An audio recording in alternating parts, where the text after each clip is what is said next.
ketika seseorang itu ingin memainkan pergeseran dari force ke power atau sebaliknya, maka yang dia lakukan salah satunya adalah dengan mengubah arti. Untuk membuat keyakinan terhadap diri sendiri itu naik ke positif, kalau dia sudah mengatakan kata mungkin aja, berarti mungkin kan mungkin gagal atau mungkin berhasil. Tapi kan kemungkinannya bisa jadi 50-50 kan. 50%, 50%, nggak ada masalah. Saya ngamatin orang yang cenderung gagal, itu ininya negatif atau dua-duanya. Kalau di sini kita tuh pengen punya penghasilan 1 triliun, sekarang baru 100.000. Lengkap nggak maksud saya? Banget. Terus kalau ini six pack kita baru, kalau ini six pack kita one pack, ya gitu kan. Kalau ini kegantengan level 10 kita baru 2 misalkan. Nah ini adalah diri Anda senyatanya saat ini. Cara kita memandang diri sendiri. Lalu apa itu harga diri atau self-esteem? Perbandingan antara ini dengan ini. Kalau terlalu jomplang, orang itu minder. Karena dia meng-compare, apa yang seharusnya saya begini, tapi kok aku belum begitu. Ini yang membuat orang tuh akhirnya inferior, Mas.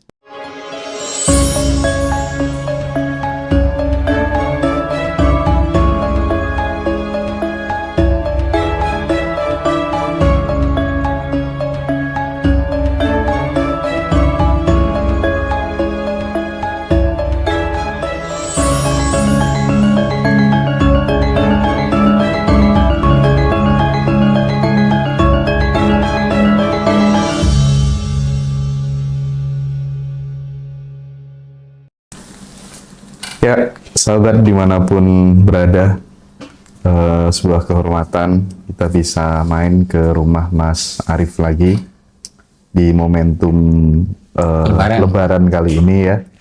Mohon maaf lahir batin Mas Arief. Sama-sama, terutama saya yang banyak bicara biasanya salahnya lebih banyak, Mas. Oke. Kita akan mulai dari sini deh. Ada sebuah konsep di mana ini seorang coach ya, belum pernah sih masuk di Ngaji Roso. Dia menawarkan sebuah konsep kayak gini, force itu nggak perlu dihindari gitu. Terus kemudian juga nggak usah terlalu ingin masuk di power, karena memang dari kecil yang namanya force, luka batin itu semuanya sudah kita terinstall secara otomatis dari lingkungan, dari keluarga dan lain sebagainya.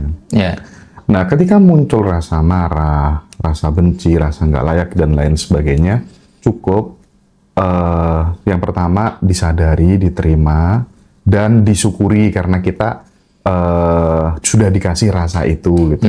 Jika kemudian itu dilakukan secara konsisten, maka pelan-pelan energi itu dari yang tadinya force, dia akan naik sendiri ke power. Komentar Mas Arief. Oke, jadi teman-teman semua ya, mungkin bagi yang baru mampir ke channel Ngaji Rosos dan baru lihat video ini tok biar nggak lepas konteksnya. Jadi teman-teman, manusia itu kan memancarkan getaran dengan frekuensi tertentu, dan ini nanti terjemahannya bisa energinya rendah, ada yang tinggi. Nah, yang tinggi ini disebutnya power. Ini kan ya Mas Hendra ya, biar nggak lepas konteks. Ini force gitu kan. Dan dari hasil penelitian yang dilakukan oleh HeartMath Institute ya, di sini getaran yang terpancar ini lebih dominan adalah dari rasa. Jadi getaran yang bersumber pada emosi, pada rasa itu lebih kuat dibanding pada pikiran. Walaupun nggak bisa kita abaikan ya, karena ada keterkaitan antara pikiran dan perasaan. Nah, jadi banyak cara untuk kita memainkan bagaimana frekuensi yang terpancar ini. Dan saya juga punya definisi yang agak beda sebenarnya Mas. Kan kebanyakan orang force itu getarannya rendah, power getarannya tinggi, atau positif, ini negatif gitu kan. Kalau saya punya istilah lain bahwa power itu konstruktif. Ini destruktif. Membangun, merusak. Ya, jadi bisa aja force itu sebenarnya energinya juga besar, tapi dia fungsinya ngerusak. Iya. Nah, kalau power fungsinya adalah bukan merusak, tapi membangun, membentuk sesuatu. Artinya kalau dari sini kan, di sini kan definisi ini, Ya kalau kita ingin ngerusak ya gunakan ini, kalau kita ingin membangun ya gunakan ini, jangan kebalik-balik. Tapi akarnya untuk memainkan ini semua adalah pada olah rasa kan Mas? Nah, olah rasa tadi bisa dengan cara yang Mas Hendra tadi sampaikan, bisa rasa itu disadari dan sebagainya dan sebagainya. Caranya macam-macam. Nah, tapi kali ini saya tuh pengen menyampaikan satu cara lain yang juga simple, sederhana. Sebetulnya cara ini sederhana karena kita itu akan melihat sebetulnya rasa ini akarnya muncul dari mana. Kalau saya menafsirkan, mengamati, rasa itu muncul dari meaning. Meaning. Ya, Kemudian meaning, ya, atau makna atau arti. Contoh sederhana. Aduh, aku lupa Mas Habib ya. Ya. Mas Habib. Mas Habib suka kucing nggak? Suka ya. Jadi kalau misalkan ada kucing, lalu aku dekatkan ke Mas Habib, munculnya perasaan apa? Suka ya. Kenapa? Karena bagi Mas Habib, kucing itu sesuatu yang menyenangkan, artinya itu begitu kan? Kucing itu lucu, kucing itu menggemaskan, kucing itu bukan sesuatu yang berbahaya. Sehingga muncul perasaan yang otomatis power dong.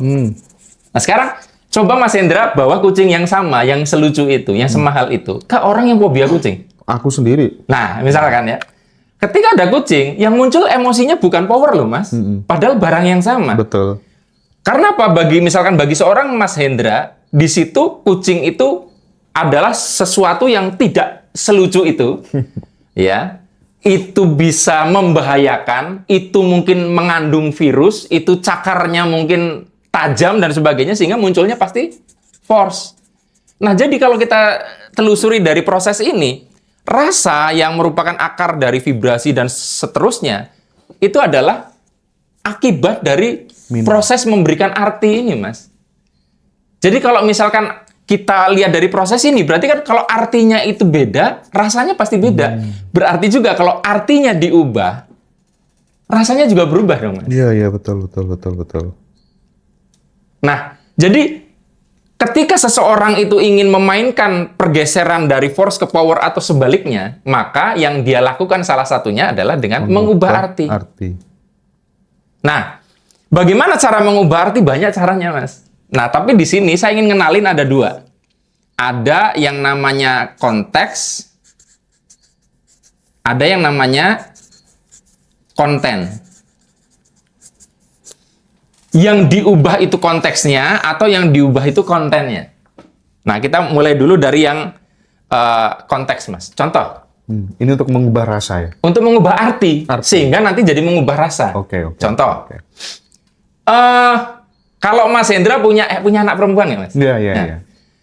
Bayangin Mas Hendra ini nanti, anak perempuan ini umurnya sudah jadi gadis, ya betul-betul dia itu perempuan lah gitu lah. Mungkin mahasiswa gitu. Iya. Tapi dia keras kepala sekali, Mas. Ngeyalan. Nggak mau dengerin bapaknya gitu loh. Kalau dipotong sampai sini, bayangan anak gadis yang keras kepala, ngeyelan, susah dikasih masukan. Munculnya perasaan apa dari Mas Hendra? Iya, nggak suka lah. Force kan? Force. Betul kan? Waduh, anak perempuanku keras kepala. Dan itu banyak sekali nanti buntutnya. Tapi sekarang saya mencoba akan mengubah artinya dengan mengubah konteksnya. Nah, berarti kan putri Mas Hendra itu keras kepala. Oke? Nah, sekarang saya tidak akan mengubah kata keras kepala atau sebagainya, tapi efeknya bisa kepada perubahan rasa. Caranya gimana? Sekarang gini, Mas. Kalau seorang anak gadis yang keras kepala, nanti dia suatu saat di luar kota ngekos, ketemu dengan sekelompok cowok yang bangsat. Kira-kira anak perempuan seperti apa yang mudah dipengaruhi oleh laki-laki?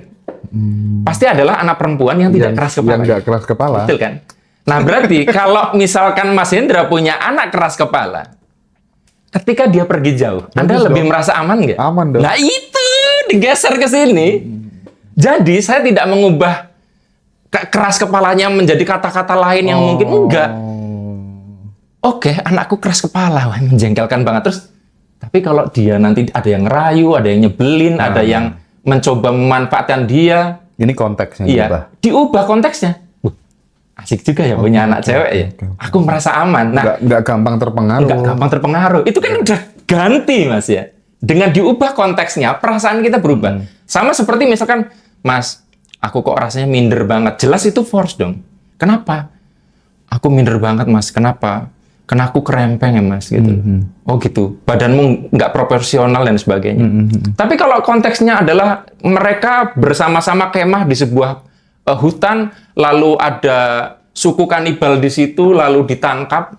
Nah, pertanyaannya, yang akan dimakan itu yang gemuk apa yang kurus? Kan itu jadi berubah lagi loh, Mas. Oh iya ya, aku beruntung banget ya badanku kurus, mungkin peluangku selamat akan lebih tinggi dibanding teman-temanku yang badannya itu indah, yang proporsional. Itu kan sebenarnya skill merespon kondisi gitu. Betul, Mas. Terjadi shifting. Iya, jadi ujung-ujungnya selama orang itu tidak memiliki kemampuan dalam mengotak-atik arti dan makna, maka semua rasa itu akhirnya bisa jadi salah. Iya. Makanya kata guru saya namanya Pak Prestia M. Brata, dia bilang kegagalan yang sesungguhnya adalah ketika kita gagal memberikan arti terhadap kegagalan, sehingga kita gagal menggagalkan kegagalan. Ulang. Gagal yang sesungguhnya adalah ketika kita gagal memberikan arti terhadap kegagalan, sehingga kita gagal menggagalkan kegagalan. Iya, betul. Jadi, dari kata yang rumit itu, kata kuncinya adalah memberikan arti terhadap kegagalan itu udah salah. Sehingga kita gagal untuk menggagalkan kegagalan. Bener. Jadi, makanya Mas, kalau di dalam ilmu yang namanya neurosemantik, ini varian dari NLP ya. NLP kan pecah-pecah tuh, salah satunya neurosemantik. Penggunaan kata itu ngaruh kepada rasa, karena dia memberi arti. Contoh, kata ini dan itu, kelihatannya orang kan sembarangan menggunakan ya, tapi artinya beda loh, Mas. Ketika Mas Habib ngomong, masalah ini, Mas, dengan masalah itu, bedanya di mana? Kalau masalah ini tuh berarti deket banget di sini masalahnya, jadi di dalam diri gue. Jadi kalau orang itu ngomong masalah ini tuh berat, Mas, berarti dia masih melekat dengan masalahnya. Cara untuk ngubahnya harus ini itu diganti itu, Mas. Nangkep nggak? Iya. Jadi kalau ada Mas Hendra itu dicuratin orang misalkan, Mas Hendra, masalah ini susah banget Mas Hendra. Terus ini. Nah, Mas Hendra nggak boleh ngelayanin pakai kata itu, harus pakai itu. Jadi masalah itu tuh biar dia didoktrin dengan kata yang baru. Dengan adanya perubahan dari ini ke itu, maka akan menimbulkan perubahan arti yang dari deket jadi jauh. Jadi kita sebutnya perang itu aja, jangan perang ini, biar gak kesini. Jauh ya, Mas ya. Nah itu konteks. Jadi teman-teman tuh main vibrasi sebenarnya sesimpel itu. Nah, kita bisa juga ubah konten, Mas. Contoh, Mas Hendra mau ke Jakarta, amit-amit pesawat delay 3 jam. Iya. Umumnya orang, ya jelas, Wih, jancuk iki. Mana nggak ada kompensasi, gitu kan. Kalau udah delay itu nggak butuh kompensasi sih. Tapi tiba-tiba muncul satu pengumuman kepada penumpang JT bla bla bla bla bla atau pada penumpang GA sekian kami mengucapkan permohonan maaf karena pesawat Anda diundur 3 jam. Karena kami ingin memastikan semua pesawat dalam kondisi yang terbaik sehingga Anda selamat sampai tujuan. Pelayanan buat kami dan keselamatan untuk Anda adalah lebih utama dibanding Anda cepat berangkat. Delay yang tadinya artinya susah, tidak profesional, itu maknanya geser. Gila ya pelayanannya ya. Sampai sebegitunya loh mereka ngecek pesawat loh. Demi kita tuh sampai tujuan. Yang diubah arti dari kata itu, delay. Seorang ibu yang mengeluhkan rumahnya berantakan terus karena anak-anak ngacak-acak ya. Itu nanti suatu saat dia akan sadar arti dari acak-acak itu adalah keluarganya masih ada, Mas. Ketika anaknya nanti udah nggak ada semuanya tertata rapi, nanti dia sedih. Kok aku rumahnya nggak berantakan, tapi kenapa aku sedih? Karena akhirnya dia sadar, berantakan itu artinya anak-anakku sehat bisa lari-lari. Anak-anakku ada di sini. Nah, jadi perubahan emosi, perubahan rasa itu dari kemampuan kita dalam memberi arti. Jadi kalau Anda dalam hidup kok susah, banyak itu. Cara Anda memberi arti dalam hidup itu loh jadi masalah. Nah, ini menurut aku caranya simpel, Mas. Karena hanya memainkan artinya. Tapi supaya kita bisa melakukan ini harus sadar dulu. Sebentar, kok aku merasakan perasaan yang nggak nyaman ya? Aku memberi arti apa ya? Atas apa ya? Nah, dengan seperti itu baru kita sadar, oke, yang harus saya lakukan diubah konteksnya atau kontennya. Oke. Jadi ini cara sederhana untuk mengubah rasa. Cara sederhana mengubah rasa melalui mengubah arti. Melalui mengubah meaningnya. Meaningnya. Gitu ya. Berarti di sini yang harus dikuatkan kemampuan berpikir, Mas. Jadi mohon maaf, teknik ini hanya cocok untuk orang yang otaknya kuat. Kemampuan dia memberi arti. Kalau dia orangnya secara berpikir kognisinya agak lemah, memang dia akan kesulitan sih, Mas. Kan untuk membuat dia mengotak-atik arti, dia harus pikirannya melampaui emosi yang dirasakan saat itu dong. Oke. Nah, Mas, kalau di dalam dunia pesantren itu kan kita akrab dengan yang namanya amalan-amalan yang dikasih sama guru-guru gitu. Sama kiai gitu. Apalagi kalau kiai itu menjadi figur otoritas. Ya. Akhirnya ketika mengamalkan sesuatu kan muncul yang namanya keyakinan. Ya.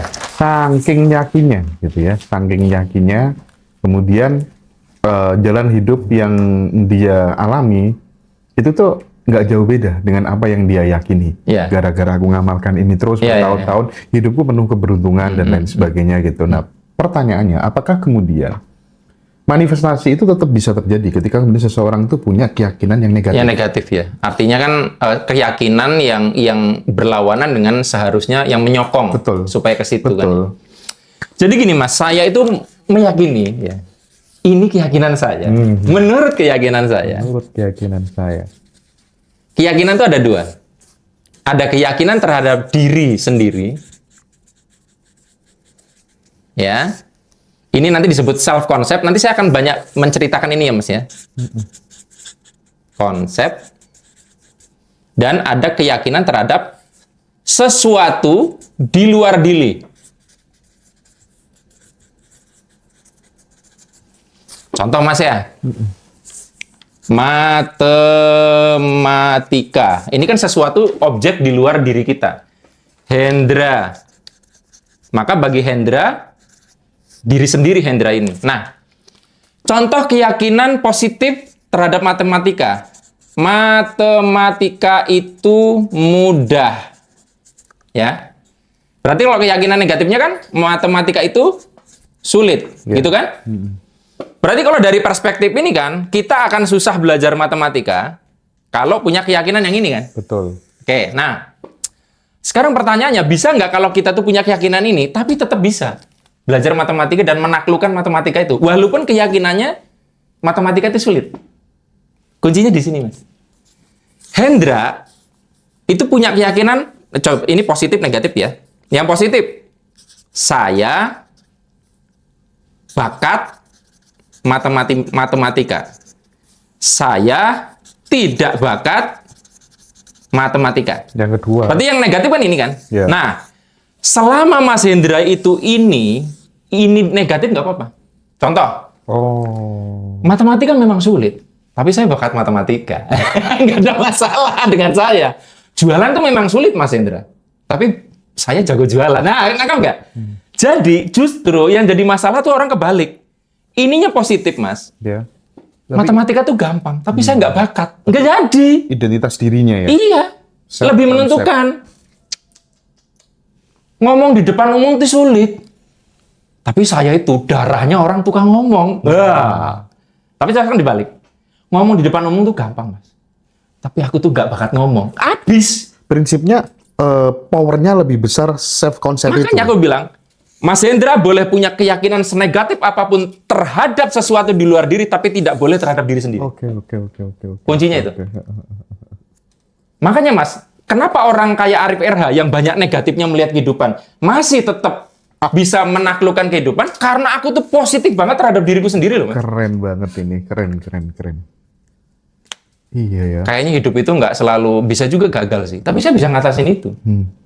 Mungkin ke depan itu bakalan terjadi kesulit nih ekonomi. Tapi gue bisa ngatasin. Nggak ada masalah, Mas. Lebih tepatnya bisa dibilang self-image barangkali ya. Nah, itu nanti aku jelasin. Oke. Self-concept itu ada segitiganya. Jadi self-image itu hanya salah satu dari 3 komponen itu. Nah, kalau kita hanya punya satu tok, yang 2 nggak jadi. Apa tuh? Nah, nanti ya. Nanti ya, setelah ini. Tapi Mas Hendra nangkep nggak maksudnya? Nangkep banget. Jadi, ketika dari kata-katanya, kita bisa tahu yang bermasalah dia tuh di sini apa di sini. Bisnis itu memang susah, Mas Hendra. Makanya kalau udah repot, udah ngomong bisnis itu susah, Mas Hendra. Saya nggak bakat bisnis. Wah, sudah nggak ketolong ini orang. Oh iya. Tapi kalau Mas Hendra mau ngebenerin, jangan dua-duanya, karena terlalu berat. Yang dibenerin, kalau hanya bisa ngebenerin satu, benerin yang ini saja.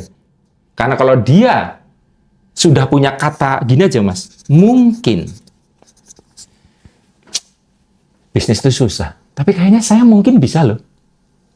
Kelar. Jadi untuk membuat keyakinan terhadap diri sendiri itu naik ke positif, kalau dia sudah mengatakan kata mungkin aja, berarti mungkin kan mungkin gagal atau mungkin berhasil. Tapi kan kemungkinannya bisa jadi 50-50 kan. 50%, nggak ada masalah, Mas. Saya ngamatin orang yang cenderung gagal, itu ininya negatif atau dua-duanya. Intinya kan sebenarnya kan percaya diri ya, Mas? Ya. Karena gini, aku tuh melihat ada salah satu orang, attitude-nya buruk sekali. Ya. Ya. Tapi pada saat jatuh, bangkitnya cepet banget. Gara-gara aku melihat dia sangat percaya terhadap dirinya sendiri gitu. Makanya kalau dimasukin ke sini, Mas, yang penting buat kita adalah cara kita memberi arti terhadap diri sendiri. Nah, ini lebih keren. Sesederhana itu. Walaupun prakteknya nggak gampang ya, tapi prinsipnya sederhana. Nah, banyak ada orang itu cenderung ngabisin energi, enggak, mata-mati itu gampang, enggak, bisnis itu gampang. Susah, Mas. Ini lebih mudah diubah kalau dia udah positif terhadap dirinya sendiri. Karena nanti dia reject. Iya, gampang. Buat kamu. Kalau buat aku, enggak. Ini yang aku temukan setelah aku tuh ngamati diri sendiri, ngamatin klien, banyak orang yang aku konsul dengan aku ya.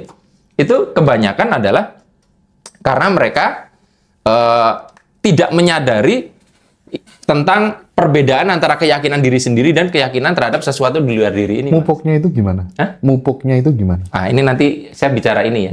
Tapi Mas Hendra pertanyaannya kan tadi, mungkin nggak kita bisa manifestasi walaupun punya keyakinan yang negatif? Ya, sangat mungkin. Sangat mungkin, asal ininya tetap positif. Iya. Law itu bullshit. Tapi kayaknya aku bisa deh. Jodoh. Coba. Konteksnya diganti jodoh gitu. Biar teman-teman bisa langsung praktek. Aduh, umur segini tuh kayaknya memang jodoh katanya orang udah susah ya. Nyari jodoh tuh kayaknya susah ya, lagi umur segini. Ya kan? Iya. Tapi aku cakep ya. Atau kalau nggak gitu, aku tuh co-kreator tuh God gitu. Bisa. Jadi yang penting aku adalah titik-titik ini harus benar.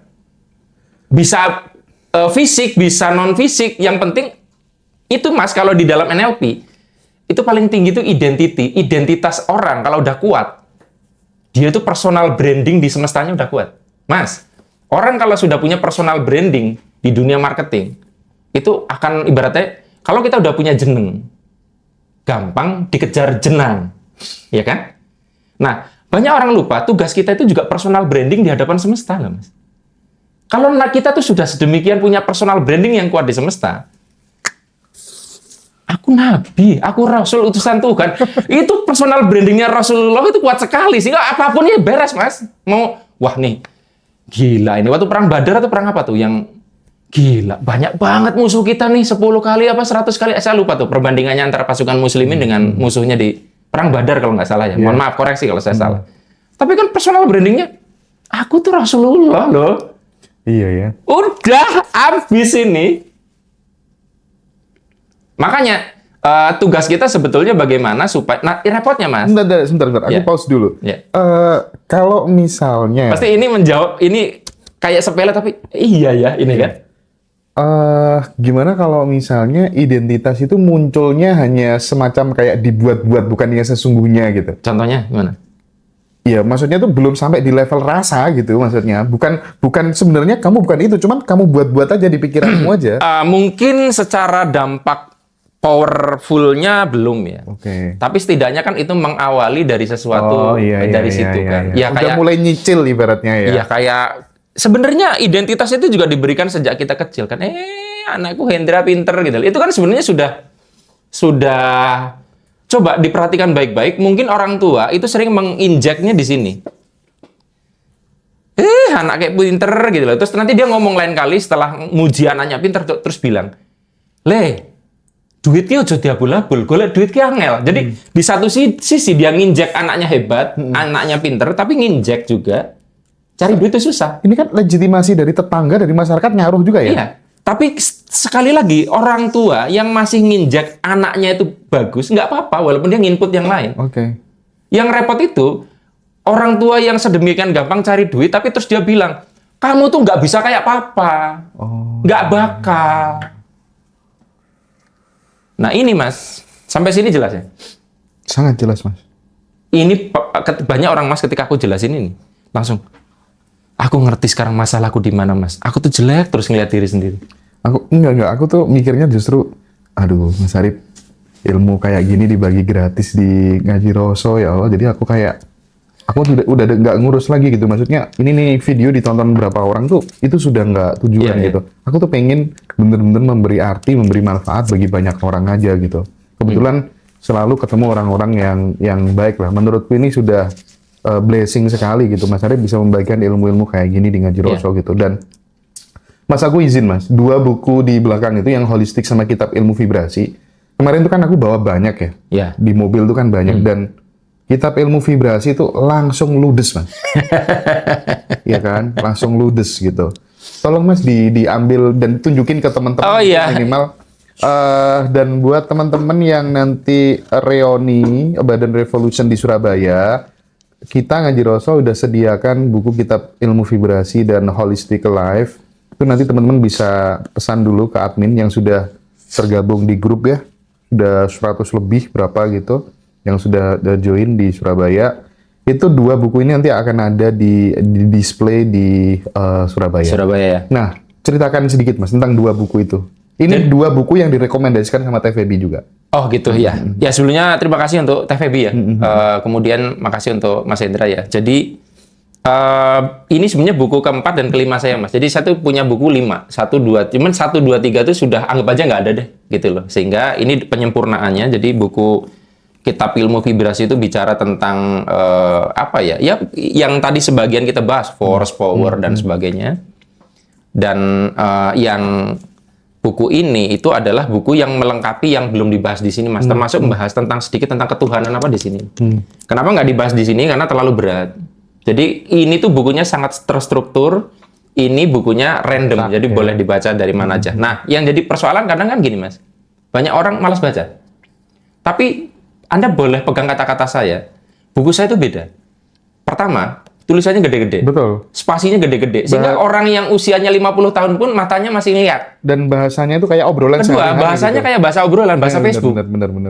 Itu yang bikin buku ini juga susah dikirim ke penerbit mayor. Karena saya tuh pakai bahasa seperti Anda kalau baca buku ini tuh kayak ngobrol dengan saya gitu loh. Nah, itu yang saya pertahankan. Dan kenapa buku ini jadi tebal? Jangan bikin Anda paranoid. Karena itu tadi, hurufnya saya bikin gede-gede. Spasinya saya bikin gede-gede. Karena Mas, kalau bukunya udah tulisannya kecil-kecil, saya jamin walaupun tipis, males. Bener loh, aku punya buku pertamanya bikin happy bacanya gitu ya. Teman-teman banyak yang mau tuh silakan WhatsApp aja nomornya Kak Dara itu, sekaligus saya mau daftar Yoni yang di TikTok ya. Ya.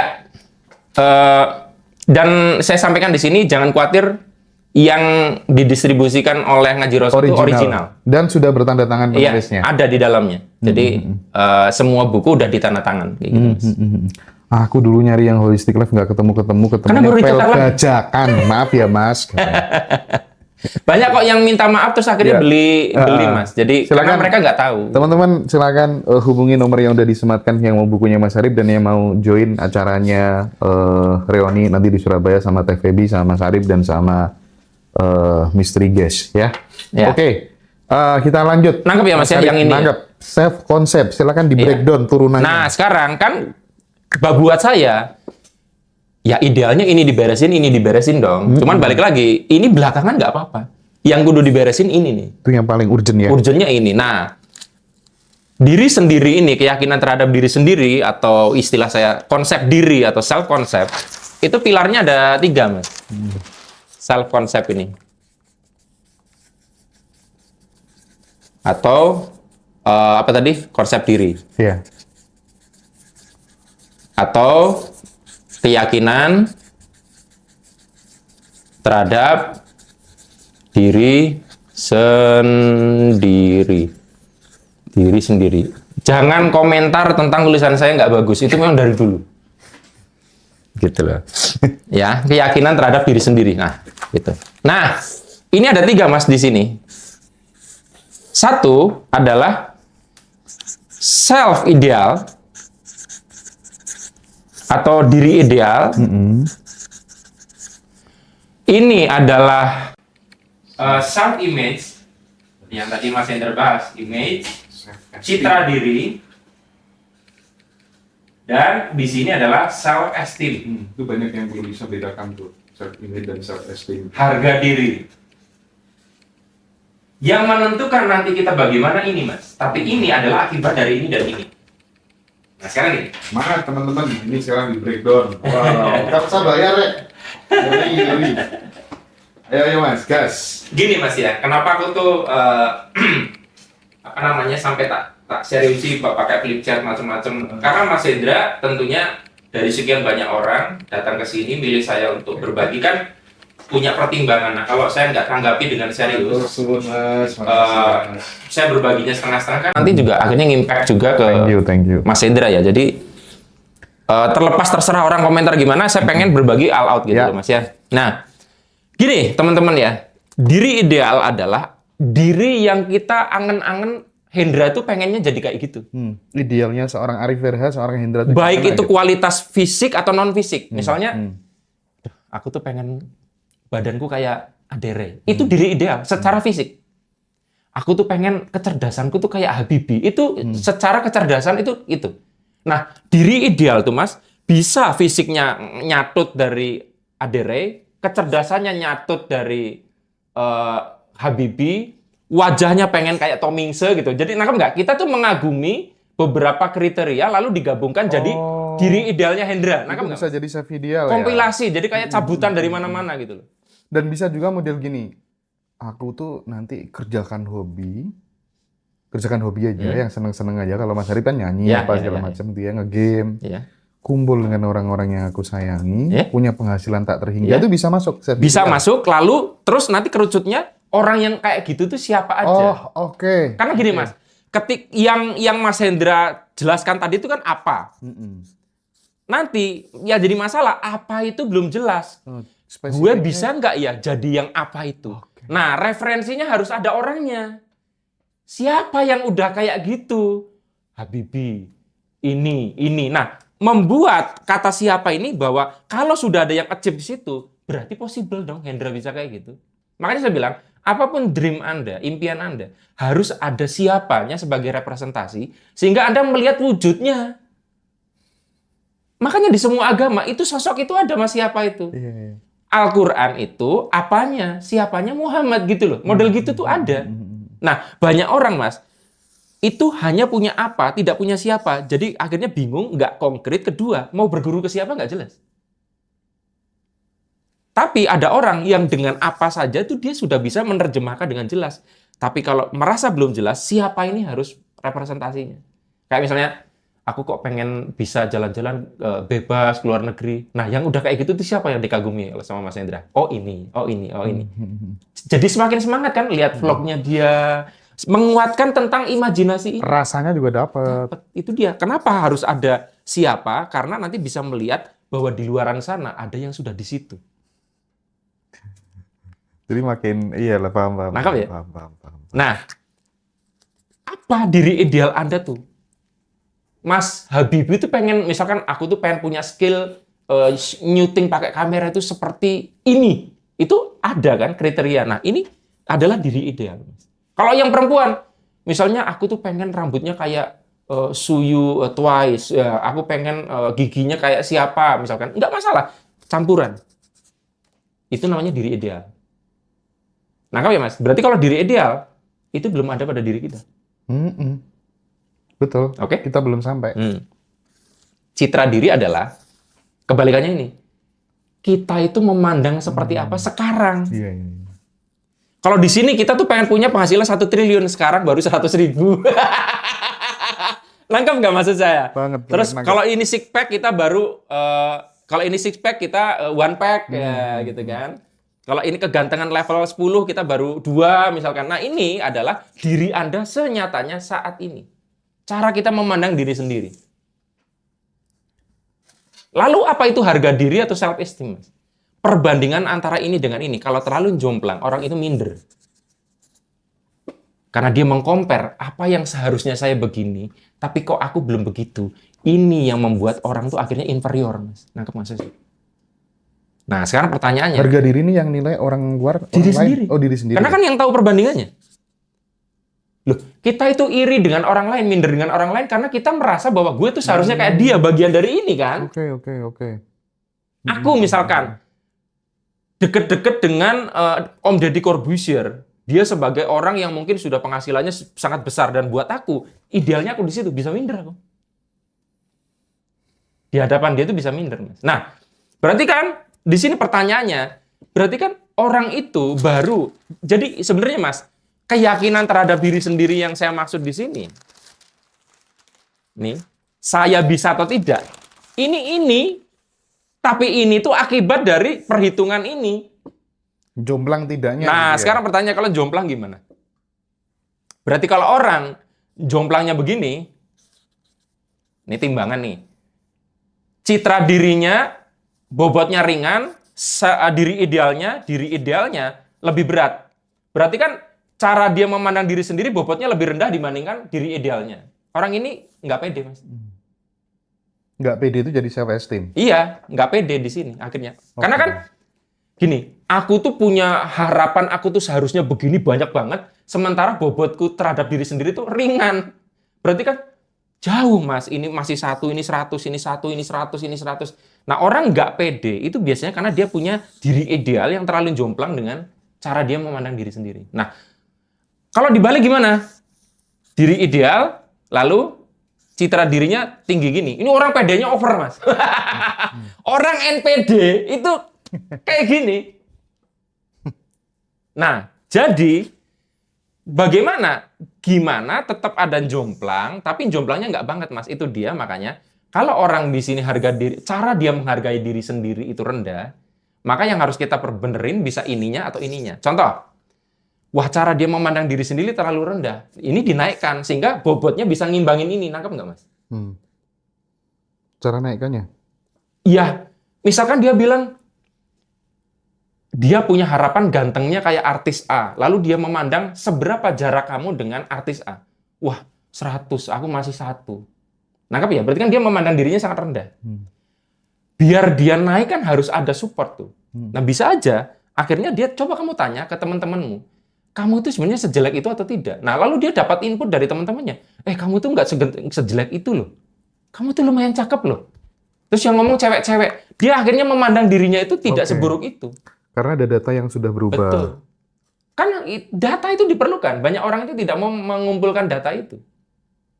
Nah, itu salah satu caranya. Atau kalau misalkan kita nggak butuh data, sugesti, afirmasi. Itu kan sebenarnya afirmasi, sugesti, itu kan untuk naikin ini, Mas. Pokoknya cari reason sebanyak-banyaknya. Betul. Gitu ya. Pura-pura bahwa kita udah di situ kan Iya, ini. Iya. Naikin ini, Mas, biar ngimbangin ini. Oke, Mas. Oke ya? Atau kalau naikin ini susah, turunin ini, Mas. Oh, iya betul. Biar nggak terlalu jomplang. Contohnya gini, aku tuh pengen banget punya penghasilan 1 M per bulan atau 10 M per bulan. Sementara misalkan aku masih 1 juta per bulan, kan terlalu jomplang, Mas. Betul. Nah, itu akhirnya jadi beban. Maka tugas kita, ya udahlah, kayaknya diri idealku jangan yang 1M dulu deh. Tak turunin deh 10 juta aja dulu. Kan masih di atasku. Nah, kita merasa masih, aku dengan ke 10 itu nggak terlalu jauh. Jadi, ini Mas, tidak harus yang ideal banget. Ini 1 juta, ini 10. Nanti kalau ini udah tercapai, dinaikin lagi, bertahap diri ideal itu. Anak yang stres itu kan karena orang tuanya ngimplan diri ideal yang membebani, Mas. Contoh, anak pertama pinter banget, Mas. Setiap anak selalu, kamu itu mbok pinter kayak kakakmu. Akhirnya kakak ini jadi diri ideal kan, Mas. Kamu tuh harusnya kaya kayak kakakmu. Kamu tuh harusnya bisa dipuji seperti kakakmu. Ini beban loh, Mas. Sementara orang tuanya hanya ngimplan ini, tidak pernah mengapresiasi ini. Kan nggak fairnya di situ. Artinya orang tua tuh, kamu bisa kok kayak kakakmu. Di lain waktu loh, supaya dia tidak terbebani dengan diri ideal ini. Nangkep nggak, Mas? Nangkep. Nah, yang jadi permasalahan gini, ketika kemudian harga diri itu kan akibat dari self image yang jomplang ya. Iya, ini jomplang ya. Nah, umumnya yang jomplang gini ya, Mas ya, ini lebih rendah dibanding diri ideal. Betul. Rata-rata gitulah ya. Nah, cuman self esteem ini bisa nggak dia terbaca oleh orang luar? Contoh misalnya gini, misalnya aku mau menikahkan anakku. Nah, ada saksi nih. Satunya Rhoma Irama, satunya Gus Baha. Otomatis aku pilih Gus Baha dong. Dan banyak orang-orang yang lainnya juga memilih Gus Baha gitu. Terus aku ketemu sama 2 anak ini, kita di organisasi. Siapa ya yang layak jadi bendahara ini? Dilihat dari mukanya aja kita udah bisa mendeskripsikan gitu ya. First impression itu kan kita udah tangkap, oh ini karakternya kayak gini gitu. Harga diri itu bisa nggak terbaca oleh orang luar dan dia mempengaruhi mudah tidaknya dia mendapatkan peluang kepercayaan? Bisa. Mas Hendra yang sudah ketemu banyak banget orang tuh bisa melihat orang ini sepercaya diri apa. Betul. Iya. Dan ini juga dinamis ya, Mas ya. Ini tuh dinamis. Kayak aku pernah tampil di sebuah seminar, pembicara di sebelum aku tuh bagusnya kebangetan, sehingga saat itu buat aku belum levelnya. Itu cara aku memandang diriku sendiri ambrol, Mas. Makanya kadang aku minta nomor 1. Itu tuh ketika waktu itu ya, aku masih belajar ya. Jadi sebenarnya, Mas, aku di reuni besok, itu bebanku besar. Karena aku pembicara terakhir, Mas. Berarti kan ada setelah aku ada Pak TVB, tapi kan TVB sudah muncul duluan. Betul. Jadi artinya audiens sudah dapat referensi Mystery Guest dan TVB. Berarti kalau aku lebih buruk dari mereka, nangkep nggak sih? Enggak mungkin. Enggak, maksudnya tuh gini. Kalau aku itu adalah trainer yang baru kemarin sore, itu bebannya besar. Oh iya, betul. Karena udah ada komparasi sebelumnya ya. Nah, itulah makanya saya bilang, orang yang jadi public speaker itu harus punya ini yang kuat sekali. Ini harus kuat sekali dan itu kebaca banget untuk berarti gini. Kalau kita udah biasa lihat orang ngomong di depan, lihat orang nggak pede itu akan tahu bahwa orang itu nggak pede. Iya dong. Nah, itu dia jadi biasanya dari gestur tubuh juga sih, Mas. Apalagi kalau kita one on one ya, atau saya dulu mengalami ini ketika kuliah dan yang menarik, Mas, self esteem saya itu buruk ketika berhadapan dengan perempuan. Karena waktu itu saya ngerasa jelek, ngerasa miskin. Yang lain naik motor, saya jalan kaki gitu loh, Mas. Sehingga kalau ngobrol dengan cewek, apalagi cakep gitu tuh, nggak berani mata-matanya. Karena ngerasa, wah kayaknya nggak level deh aku gitu loh. Makanya itu juga ngaruh akhirnya ke jodoh. Untuk mengupgrade itu tuh, andai kata kemudian tanpa bantuan pihak eksternal gitu, artinya tanpa orang lain karena lingkungan dan lain sebagainya, itu bisa apa enggak? Bisa kalau orang itu punya self awareness. Tapi kalau Anda nonton ini dari tadi, Anda kan harusnya bisa melakukan ini dipetakan. Nah, terus gini, kita harus tahu persis yang bikin ini jomplang tuh adalah fisik atau non fisik. Gini, Mas, ada fisik, non fisik. Contoh gini, banyak orang dibenerin non fisiknya, tapi masalahnya dia tuh ngerasa, kok bajuku jelek ya? Yang lain bermerek, kok aku jelek ya? Jadi selama baju itu nggak diganti, ya ngaruh ke situ. Apalagi yang perempuan, Mas. Perempuan kan perempuan udah pede keluar, terus dia ketemu 5 orang yang pakaiannya sama kayak dia. sama-sama beli di TikTok, itu bisa hilang loh Mas harga dirinya. Aduh, kok bajunya kembaran ya, malu banget ya. Kalau aku enggak, aku Mas, termasuk orang yang enggak peduli dengan fisik. Mau pakaianku murah, pakaianku mahal, itu sama. Ya, sama. Bahkan beberapa kali aku ada foto di luar negeri, ada yang nanya celanaku, Mas, celananya beli di mana? Oh, murah itu kok. Cuman 150.000. Yang bener Mas, sumpah. Saya kira 1 juta. Enggak, itu di area itu. Aku bahkan auraku sedemikian kuat sehingga celana 150.000 itu terlihat seperti 1 juta. Tapi kalau ada orang yang auranya baru nampak kalau dia pakai pakaian bermerek gitu loh Mas. Aku termasuk yang kayak Mas Harif sih kan. Iya, tapi ada loh Mas orang yang sensitif terhadap penampilan. Iya. Nah, jadi kita harus tahu betul. Jadi aku tuh nggak pede karena apa? Makanya untuk perempuan dia juga harus belajar make up, belajar untuk dressing, belajar untuk grooming, pilih pakaian yang bener. Jadi untuk ngebenerin itu dia juga harus tahu yang mengganggu aku tuh fisik atau non fisik. Fisik itu gampang dibenerinnya Mas. Iya betul. Tapi non fisik ini lebih butuh waktu. Aku nggak punya uang, kerjaan nggak jelas. Iya, aku bodoh, aku nggak bakat. Nah, jadi buat teman-teman ya, baik yang di TikTok atau yang nanti menonton di channel YouTube Ngaji Roso, yang Anda lakukan adalah dibedah dulu nih, diri ideal Anda apa, self-image apa, lalu Anda lihat jomplangnya seberapa. Nah, itu masalah Anda di situ tuh.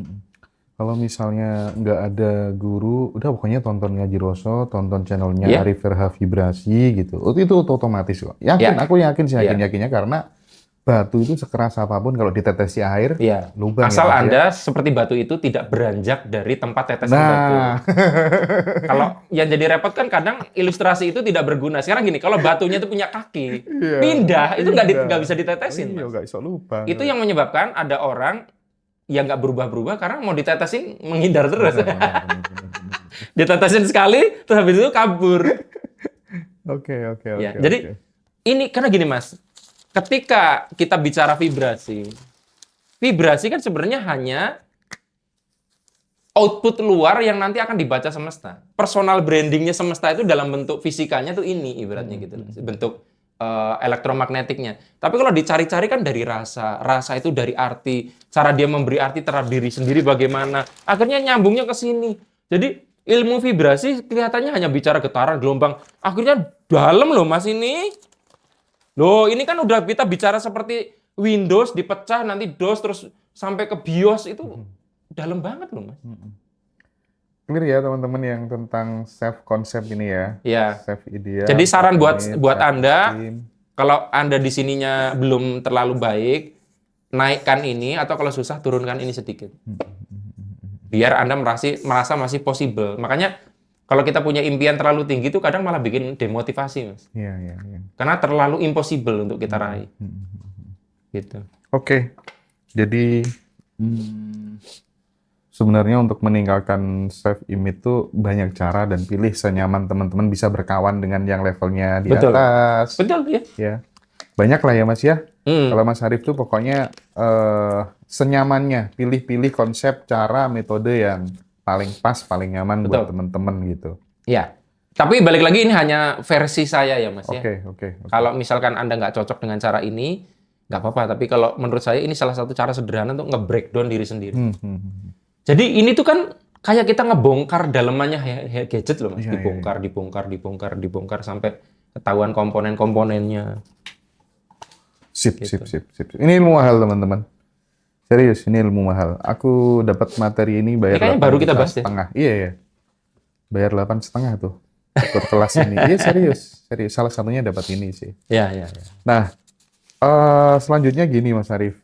Apa sebenarnya yang cukup menjadi pola umum orang yang susah membereskan level keuangannya? Nyangkut di sini. Mas, aku tuh sering banget dari dulu dikomenin orang ketika ngomongin tentang keuangan. Aku bolak-balik cerita sebagai validasi aku kenapa aku berani ngomong gitu kan. The best achievement aku mungkin bisa jadi belum pernah achievementnya Mas Hendra ya. Achievementku tuh pernah 100 juta per bulan dan ini bertahun-tahun ya. Okay. Bertahun-tahun kalau bukan cuma sekali gitu. Iya. Nah, artinya aku merasa punya kelayakan untuk ngajarin orang yang belum di sini tuh Mas. Kalau udah di atas ini, wah berarti cari guru yang lain. Nah, tapi yang menarik adalah ketika aku bahas tuh tentang keuangan, nanti ada komen. yang dari kita kan lama-lama hafal ya Mas. Ini orang yang komen ini UMR gitu, kita tahu kok. Aku tuh sering Mas, ada orang WA tiba-tiba menghina gitu. Tak lihat foto profilnya, tak lihat temboknya, terus nggak jadi, Kak. Karena lebih kekasihan dibanding marah gitu. Komen-komennya gini, kamu kok bacot gitu, Mas, perasaan aku cari nggak ada di daftar 10 orang terkaya di Indonesia. Aku pernah baca tuh. Sering. Iya, iya. Semua bahkan. Entah mungkin TPB juga pernah ngalamin. Betul. Bos, Anda itu baru UMR, nggak usah mikir jauh-jauh, 100 juta dulu. Dengerin saya dulu, nanti kalau sudah dengerin saya, nyampe, silakan nanti nyari yang di atasnya. Jangan yang nyari 10 orang terkaya, mereka itu susah Anda jangkau gitu loh. Nah, makanya kan saya pernah bikin breakdown gini, Mas. Untuk bisa begitu, kata kuncinya adalah find the closest, bukan closet ya, closest guru. Closest guru. Cari guru terdekat. Kita pecah ya. Berarti kan ada puluh ribu, ratus ribu, apa Mas? Habis 100.000, juta, belas juta, 10 juta, ratus juta. Kan gitu ya? Anda tuh di mana? Kalau masih 10.000, belajarlah sama yang 100.000 dulu, terdekat dulu. Jangan ketika 100.000 itu lagi cerita, ngajar, kok Anda tidak masuk 10 terkaya di Indonesia? Kan aneh loh Mas. Dan yang menarik, orang kayak gitu, itu biasanya malah penghasilannya rendah. Saya tuh malah nggak pernah dengar kalimat itu dari orang yang bahkan di atas saya loh Mas. Orang yang di atas saya tuh malah, sebenarnya yang Mas Arif ceritakan itu saya lakukan loh. Loh, jenengan hasilnya berapa? Saya sejauh ini 600 sampai 500. Dia aja nggak menghina loh ya. Nah, jadi penyakit orang yang di bawah itu ngejek Mas. Jadi kayak gini Mas. Ingat nggak yang perseteruan netizen yang ngebenturin antara Timothy sama Deddy Corbuzier yang gara-gara keluar hasil kekayaannya. Betul. Ini 1 triliun terus jadi 1 triliun terus netizen ini yang malah ribut ngebandingin. Iya. Ya kayak Timothy Ronald lah. Kan dia masih muda, kalau Deddy itu udah tua. Jadi ngamuk-ngamuk tuh. Nah, yang jadi masalah kenapa lu nggak kayak gua, nggak kayak Timothy? Kenapa lu sibuk ngebandingin dua itu dan merasa kalau Timothy itu lebih kaya tuh lu tuh menang gitu loh. Itu kan penyakit netizen, Mas. Iya. Bukannya mana yang gue belajar ke Deddy apa belajar ke Timothy, tapi mereka sibuk mana. Nah, kalau Anda sekarang itu penghasilannya 10.000, kayaknya nggak ada sih. Tapi anggap nih, sebulan cuma 10.000. Berarti kan sampai 90 sekian puluh ribu, Anda belajar sama yang 100.000. 100.000 belajar sama yang penghasilannya sudah juta. Nah, orang di sini UMR. Berarti Anda tuh belajar sama yang belas juta, puluh juta, sampai 100 juta. Jadi kalau saya di sini, ya Anda dengerin saya. Kalau sudah lewat, baru nanya. Belajar sama yang sudah penghasilannya 10. Nanti Mas, jangan-jangan tuh orang terkaya di Indonesia nanti ngomong gitu, nanti dia komen, perasaan nama Anda tidak ada di 10 terkaya dunia, kan gitu lagi masalahnya nanti. Aku tuh nggak peduli dia lebih muda dari aku, kalau penghasilannya di atas aku dengerin Mas. Iya. Walaupun dia hanya 50 juta lebih hebat dibanding saya. Aku kan achievement-nya segini. Tapi kalau dia bisa 150 juta per bulan, buat aku ini selisih. Ya, oke. Gue dengerin lu. Karena gue belum pernah breakthrough ke situ. Ini yang saya bilang, banyak orang itu inginnya lompat Mas dari UMR, ingin sekelas Sandiaga Uno. Oh, sekarang gini dijajarin ya, Sandiaga Uno di sana, terus Anda dibedah aja ininya. Seleb idealnya Sandiaga Uno, seleb image-nya Sandiaga Uno, harga dirinya sama dia jauh. Lah kalau dalemannya dia dengan Sandiaga Uno jauh, nggak kecanda. Kan ini Mas, bertahap ini, untuk naikin ini loh Mas. Cara memandang diri sendiri orang yang 10.000 dengan 100.000 itu beda. Dinaikkanlah di juta, self image-nya naik. Dinaikkan lagi. Nah yang menarik Mas ya, saya tuh bukan dari sini sih, dari sini, 100.000 nih. Karena saya dulu ngajar di lembaga pengajar komputer, dulu di LPK. Berapa ratus ribu awal? Eh, sekali ngajar itu 75.000. Durasi saya ngajar itu sekitar 45 menit. Iya Tapi sih. kan satu hari ada berapa kelas gitu loh. Iya, Pokoknya iya, angkanya iya, masih iya. ratus ribu loh. Aku pas bimbel, aku dulu ngajar bimbel-bimbel gitu, ngajar. 75 ribuan, Iya, betul. 50 ribu. Itu tahun berapa ya? Aku masih kuliah tahun 2005, 2004 gitu loh Mas, ya, angka Iya. kayak itu. Walaupun lumayan untuk saat itu, tapi kan tetap hitungannya ratus ribu ya. Iya. Saya tuh dari sini Mas, ke 100 juta ini. Terserah orang ngetawain saya nggak apa-apa. Ini butuh waktu 15 tahun loh, bayangin loh. Kenapa? Saat itu belum ada internet, Betul. belum ada anak-anak sekarang loh Mas, baru masuk, setahun 5 tahun 100 juta gitu loh. Saya tuh lama, 15 tahun untuk mencapai itu. Dari tahun ini ya, panjang prosesnya. Iya, iya, iya. Nah, yang ini sebenarnya dari sini ke sini lebih cepat, tapi dari sini Mas, 10 ke 100 ini bisa dibilang setengah dari ini waktunya. Nah, jadi teman-teman, ya siapapun Anda, tapi kalau Anda itu merasa masih di bawah orang yang lagi ngomong, dengerin aja, nggak usah nyari 10 orang terkaya. Aku dulu dapat pelajaran penting dari salah satu guru tuh Mas Arif. Iya kan, awal-awal kan pengen ya dari motor apa Jupiter MX itu langsung ke Jupiter MX Legend itu dulu, motor Legend. langsung ini pengennya ke CBR yang 250 Mas. Oh dimarahin sama guruku gitu. Harus step by step gitu. Iya. Pelan-pelan naikin dulu ke Vixen. Ya, kayak gitu ya. Baru kemudian Ninja yang 4 tak kayak gitu. Jadi itu tuh menurutku bawah sadar kita bisa menerima gitu Mas. Betul Mas. Jadi mungkin ada orang-orang yang bisa melakukan yang namanya quantum leap. Lompatannya yang tinggi. Tapi kan itu membutuhkan ini yang luar biasa. Dan kita dari orang yang banyak pesakitan, orang tua kita nggak kaya-kaya amat, itu mulainya tuh berat untuk melakukan itu. Optimis boleh, tapi harus realistis juga. Betul. Kecuali nanti situasinya, sekarang Hendra itu udah posisinya bisa quantum leap. Iya, iya. Tapi Hendra yang 25 tahun lalu tuh masih linear. Karena Betul. self-esteem, self-image-nya udah Iya. mulai ya. Kalau yang dulu Mas Hendra baru bisanya gradual gini Mas. Oh iya, iya, iya. iya Tapi iya, ketika iya. sebuah satu titik, Mas Hendra bisa gini. Iya, tapi enggak tahu ya, aku di fase ini sudah kayak saya nggak memerlukan quantum leap-leapan lagi Iya, gitu. iya.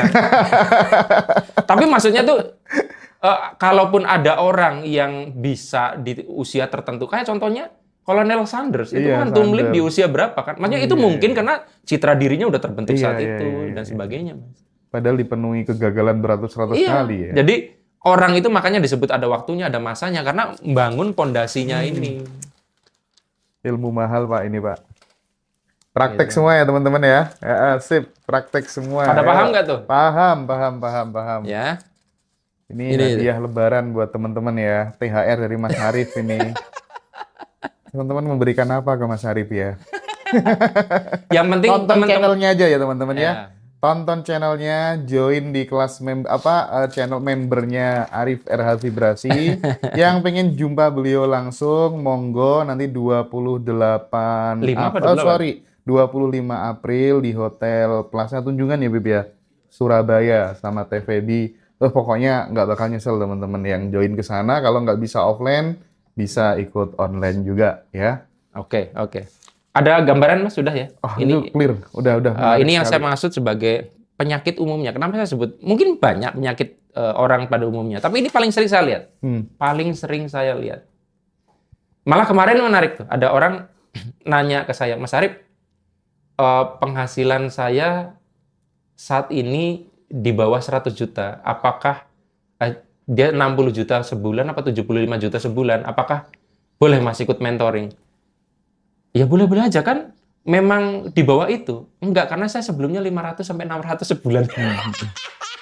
Saya bilang, loh buat apa dong? Berarti kalau ikut kan Anda udah pernah. Oh iya ya Mas ya, berarti saya udah pernah. Iya, berarti ilmu Anda lebih hebat. Ada yang lain nggak Mas? Akhirnya saya ajak untuk menyelami spiritual aja, bukan uang. Oh dia udah di atas saya. 500 sampai 600 loh Mas. Dan dia bangkrut gara-gara kemarin pandemi. Dan bangkrutnya benar-benar bangkrut, lalu sekarang dia sudah berada di 75 juta per bulan. Oke. Bayangin, dari 500 sampai 600, ada WA-nya. Aku nggak dobos ya, nggak bohong. Sampai tak bahas di grup kok. Tak screenshot tapi tak tutup nama orangnya. Lalu dia jatuh, lalu dia, berarti dari pandemi itu tahun berapa, Mas? 2020. 2020, sekarang berarti kan 6 tahun doang kan? 6 tahun dia kembali ke 75 per bulan.